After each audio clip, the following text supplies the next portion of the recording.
This video is just for entertainment purpose. Everything said in this video doesn't mean to hurt anyone. Enjoy.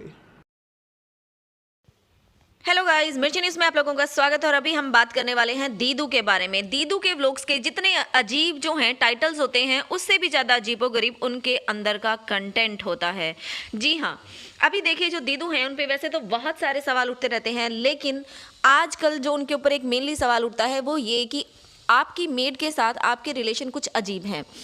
जो behaviour होता है, made जिस तरह से आपसे बात करती है, वो बहुत ही अजीब लगता है लोगों को। अब अजीब क्यों लगता है? क्योंकि नॉर्मली ऐसा नहीं होता है। जब चीज़ें कुछ हटकर होती हैं तो ऑब्वियसली सबको अजीब लगता है।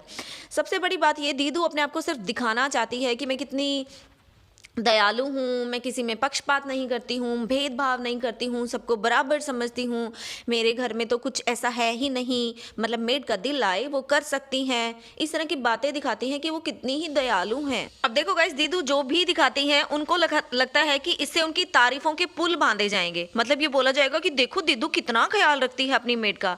पर दीदू, हम आपको बता दें कि हर चीज़ की एक लिमिट होती है, बाउंड्रीज होती हैं। अब वो आपकी मेड है, राइट? आप उसके लिए कुछ अच्छा कर रही हैं देन इट्स फाइन, बट उसकी भी एक सीमा होती है, वो सीमा नहीं लांघनी चाहिए। आपकी मेड आपको न जाने क्या क्या बोल देती है। गाइस देखो, अब दीदू को उनकी मेड ने क्या क्या बोला ये तो हम बाद में बात करेंगे, लेकिन एक बात बताओ कि अगर कहीं पर भी मान लो जॉब चल रही है, हम सबसे पहले एक इजी सा एग्जांपल लगाते हैं कि आप लोग अगर एंट्री कर रहे हो कहीं पर और वहाँ पर गेट कीपर है, चेकिंग कर रहे हैं बैग्स की। अब वो गेट कीपर कहे कि भैया मैं तो चेकिंग अकेला नहीं करूँगा, मेरा जो बॉस है वो भी मेरे साथ आके खड़ा हो तभी करूँगा। और उनके बॉस अगर उनके साथ नहीं आते तो उनको उल्टा सीधा बोलना शुरू कर देगा गेट कीपर। क्या ऐसा डाइजेस्ट होगा?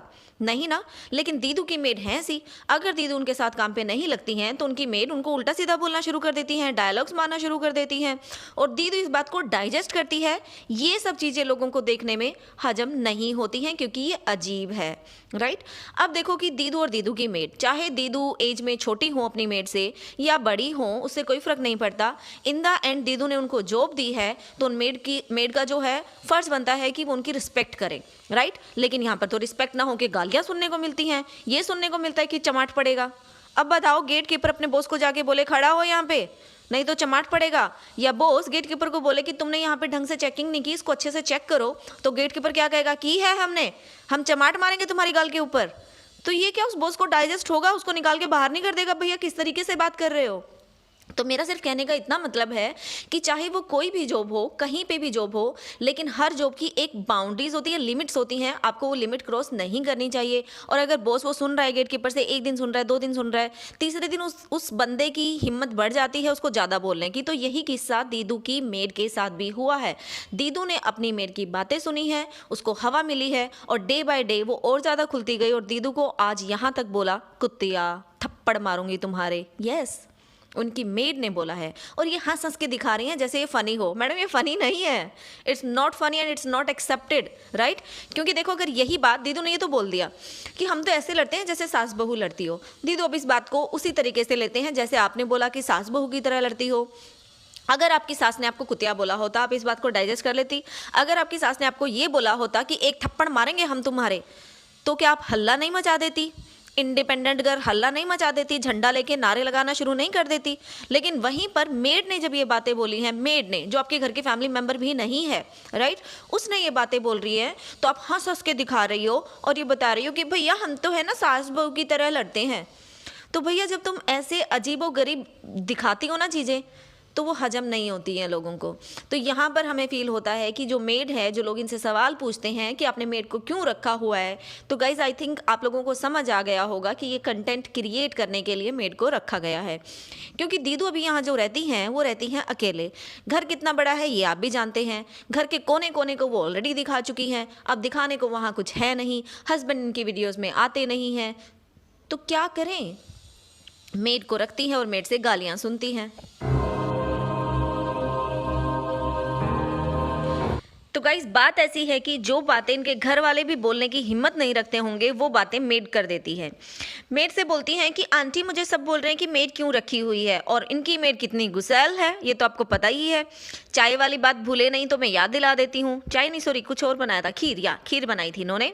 और इन्होंने कहा अपनी मेड को कि कटोरियों में डालो और इसको जो बाहर वर्कर्स और भी काम कर रहे हैं उनको दे दो। तिनकी आंटी ने क्या बोला था, ना ना ना ना किसी को देने की जरूरत नहीं है, मेरा डब्बा भर दो मैं ले जाऊंगी। राइट तो उन्हीं आंटी से जो पटापट जवाब देती हैं, ये सवाल करती हैं दीदू कि मेरे व्यूवर्स बोल रहे हैं कि आंटी को हटा दो, काम आप खुद करो। आंटी का फिर से तबाकेदार आंसर आता है कि बोलो उन सबसे, हमसे काम नहीं होता है, तुम आगे काम कर लो। तो भैया आंटी से व्यूवर्स को ऐसी बातें सुनवाना कहाँ तक सही है। वो व्यूवर्स मैडम जिनकी वजह से आप डॉलर्स कमा रही हैं, उन्हीं की बदौलत आपने इन मेड को रखा हुआ है, उन्हीं को आप डायलॉग सुनवा रही हैं, वो भी अपनी मेड से। मतलब ये कि दीदू आज तक तो अपनी मेड से डायलॉग सुनती आई हैं, अब उन्होंने एक नया काम शुरू कर दिया है, अपने व्यूवर्स को भी डायलॉग सुनवाती हैं अपनी मेड से। तो ये जो दीदू है ना, न जाने कैसे कैसे सवाल करती हैं और मेड तो भैया इनकी चुप रहने वाली है नहीं और बोल भी देती है कि भैया आप कितना बोलती हो, बोलती ही रहती हो। दीदू को बोलती हैं वो। तो दीदू है ना अपना फिर से अपना एक अच्छे वाला दिखाने के लिए अपने व्यूवर्स को कि मैं हाय कितनी अच्छी हूँ, बोलती है मैं तो है ना अपनी मेड को कभी मना ही नहीं करती, उसका दिल है वो खा सकती हैं। तो वहाँ पर पूछती हैं कि आंटी एक बात बताओ, बाकी घरों में आप जाती हो वहाँ पे भी आपको इतना ही प्यार मिलता है। जो मेड आंसर देती है उसको सुन के दीदू खुश तो नहीं होती, क्योंकि दीदू तो चाहती है कि उन्हीं की तारीफ के पुल बांधे जाएं। लेकिन आंटी तो हमारी माशाल्लाह भैया दीदू से भी 10 कदम आगे हैं। बोलती हैं और सही तो क्या, सब लोग मुझे प्यार करते हैं, कोई चाय देता है, कुछ स्पेशल बनाता है तो वो खाने को देता है, तुम ही अकेली नहीं हो, बाकी घरों से भी मुझे इतना ही प्यार मिलता है। दीदी की हो गई बोलती बंद। दीदी को तो लगा था सुनने को मिलेगा स्पेशल वाला जवाब कि नहीं भैया तुम तो इस दुनिया की अकेली दीदू हो जो इतनी महान हो, जो पूछ रही हो मुझे खाने के लिए, जो मुझे पीने के लिए दूध दे रही हो। पर भैया दीदू एक बात बता दूं, तुम शेर हो तो तुम्हारी आंटी सवा शेर है। और हाँ दीदू यहाँ मैं आपको एक सजेशन जरूर देना चाहूँगी, पंगे चाहे आप सबसे ले लेना, उन सब पे आपका एहसान है आपकी लैंग्वेज में, पर यहाँ पर आपकी मेड का आपके ऊपर एहसान है, क्योंकि ये जो बचा खुचा कंटेंट है ना ये भी छिन जाएगा। आप चाहती हैं ना कि सब लोग व्लॉग्स बना बना के आपकी तारीफ करें, आपके एहसानों के पुल बांधें, तो एक दिन आप भी कर डालो, अपनी मेड का एहसान उतार डालो, क्योंकि आज के दिन आपका कंटेंट तो वही है, मानो या ना मानो। तो गाइस आप लोगों ने देखा कि दीदू जब अपने मायके से वापस आती हैं तो आई थिंक नेक्स्ट डे ही उनका जो टाइटल होता है वो ये होता है कि उनको वापस जाना पड़ेगा मायके में। अब उसका रीज़न क्या होता है, दीदू ने अपने नेक्स्ट व्लॉग में बताया कि कोविड की वजह से लॉकडाउन लग रहा है और अब यहाँ पर हो सकता है कि सब कुछ बंद हो जाए, तो इसलिए उनको वापस जाना पड़ सकता है। अब दीदू एक बात बताओ, आपकी माँ ने वहाँ आपको बोला था कि आप जाओ, आपका हस्बैंड अकेला होगा तो उनके साथ रहो, राइट, आपको चांस मिल रहा है, तो अगर लॉकडाउन लग भी जाता है तो आप लोगों को यहाँ प्रॉब्लम क्या है? गाइज आपको समझ में आया प्रॉब्लम क्या है? मैं बता दूं, कंटेंट की प्रॉब्लम है। क्योंकि देखो फिलहाल जब ये यहाँ रहती हैं अपने हस्बैंड के पास अपने स्टूडियो अपार्टमेंट में, तो मेनली कंटेंट क्या होता है इनकी फिलॉसफीज, झूठी स्टोरियाँ या फिर मेड के साथ लड़ाई झगड़ा, मेड के साथ बातें, राइट। अब लग जाता है अगर लॉकडाउन तो सिवाय फिलॉसफी के कुछ रह ही नहीं जाएगा। और अगर आप लोगों ने ध्यान दिया हो तो ये जो भी अपनी फिलॉसफी सुनाती हैं, स्टोरी सुनाती हैं, लेक्चर देती हैं, वो सब बातें अपने हस्बैंड के पीछे से करती हैं। कभी आप लोगों ने नोटिस किया कि जब ये इस तरह के लेक्चर दे रही होती हैं और अचानक से इनके हस्बैंड आ जाते हैं तो ये चुप होकर अपना जो टॉपिक होता है उसको चेंज कर देती हैं। तो यानी कि अगर लॉकडाउन लग जाता है तो हस्बैंड भी रहेंगे इसी कमरे में और इसी कमरे में होंगी दीदू, मेड होंगी नहीं, तो वो वाला कंटेंट पे लग जाता है क्रॉस। बचे इनके लेक्चर और फिलॉसफी, वो सब झूठी कहानियाँ होती हैं। अब झूठी कहानियाँ हस्बैंड के सामने बैठकर आंखें में आंखें मिलाकर कैसे सुनाए झूठी कहानियाँ, राइट। तो इसलिए दीदू के लिए मुश्किल हो जाती है। तो दीदू जाना चाहती है मायके में, क्योंकि वहाँ पर है कंटेंट की भरमार। वहाँ पर तो दीदू कुछ भी बोलेंगी सच्चाई के नाम पे कि मैं तो सच्चाई बताती हूँ, सच ही तो बोल रही हूँ, और ये बोल बोल कर आगे क्या कुछ नहीं वो कर डालती, इससे उनको कोई लेना देना नहीं है। क्योंकि जिसके साथ हो रहा है वो तो वो भुगते, मैं क्यों भुगतूं? मैं तो सिर्फ भैया यहाँ बैठकर सबको राज खोलने की बातें बोल सकती हूँ या फिर लेक्चर दे सकती हूँ कि ऑन कैमरा ये नहीं करना चाहिए था, वो नहीं करना चाहिए था, खुद चाहे कुछ भी करे, राइट दीदू? ऐसा ही है ना, तभी डर लग रहा है ना लॉकडाउन से। अब गाइस एक बात देखो कि इनके हस्बैंड पूरा दिन जो है लैब में होते हैं, यानी कि हस्बैंड वाइफ को साथ में टाइम स्पेंड करने के लिए मिलता ही नहीं है। अगर लॉकडाउन हो जाता है, इनके हस्बैंड को यहीं इस घर में साथ में रहना पड़ता है और दीदू साथ में रहना ही नहीं चाहती। मतलब आप लोगों के लिए तो ये एक अच्छा टाइम होगा कि आप दोनों को एक दूसरे के साथ टाइम स्पेंड करने को मिल रहा है, क्योंकि दीदू देखा जाए तो आपके हस्बैंड तो सुबह जाते हैं और रात 9-9 10-10 बजे तक आते ही नहीं है लौट कर। तो आपको तो खुश होना चाहिए कि आपको टाइम मिल रहा है स्पेंड करने के लिए आपके हस्बैंड के साथ। क्या बात है दीदू, रहना नहीं चाहती क्या अपने हस्बैंड के साथ?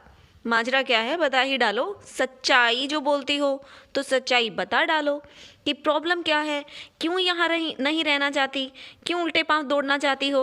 ओके गाइस, तो एक और टॉपिक को जो है हम डिस्कस कर लेते हैं। जैसा कि दीदू ने इल्ज़ाम लगाया अक्कू और उनकी फैमिली पे कि वो लोग इनको नेगेटिव कमेंट्स करवा रहे हैं। तो दीदू यहाँ पर एक सवाल, क्या नेगेटिव कमेंट्स सिर्फ आपको और आपकी फैमिली को आ रहे हैं? क्या अक्कू को नेगेटिव कमेंट्स नहीं जा रहे? वो नेगेटिव कमेंट्स जो भी बोले जा रहे हैं वो आई थिंक दोनों तरफ से आ रहे हैं। अगर आपको जो नेगेटिव कमेंट्स मिल रहे हैं उसका इल्ज़ाम आप अक्कू और अक्कू की फैमिली पे लगा रहे हैं, तो इसका मतलब जो कि नेगेटिव कमेंट्स अक्कू को मिल रहे हैं क्या आप उनको करवा रही हैं? क्योंकि क्या आपके पास कोई प्रूफ है? प्रूफ है तो दिखाओ लोगों को, ताकि असलियत निकल कर सामने आए। लेकिन नहीं है तो आप ऐसे इल्ज़ाम लगाकर, आपको नहीं लगता आप आग को और ज़्यादा भड़का रही हैं? क्योंकि अभी आप इल्ज़ाम लगाओगी फिर वहाँ से इल्ज़ाम निकल कर आएंगे, राइट? तो अगर उन चीज़ों का प्रूफ नहीं है तो ये बातें बोलना भी गलत है कि हमें नेगेटिव कमेंट्स करवाए जा रहे हैं। अगर करवाए जा रहे हैं तो इसका मतलब ये है कि आप भी ऐसा करती हैं, आप भी नेगेटिव कमेंट्स करवाती हैं।